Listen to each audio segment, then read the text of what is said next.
اے نبی صلی اللہ علیہ وآلہ وسلم، ہم نے تم پر قرآن اس لیے نازل نہیں کیا کہ تم مشقت میں پڑ جاؤ، مگر ہر اس شخص کی نصیحت کے لیے نازل کیا ہے جو خوف رکھتا ہے۔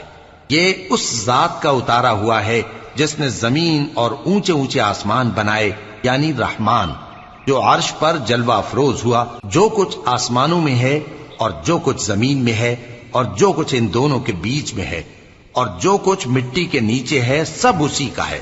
اور اگر تم پکار کر بات کہو تو کیا ہے، وہ تو آہستہ کہی ہوئی اور نہایت پوشیدہ بات تک کو جانتا ہے۔ اللہ وہ معبود برحق ہے کہ اس کے سوا کوئی معبود نہیں ہے، اس کے سب نام اچھے ہیں۔ اور کیا تمہیں موسیٰ کے حال کی خبر ملی ہے؟ جب انہوں نے آگ دیکھی تو اپنے گھر والوں سے کہا کہ تم یہاں ٹھہرو، میں نے آگ دیکھی ہے، میں وہاں جاتا ہوں، شاید اس میں سے میں تمہارے پاس انگارہ لاؤں۔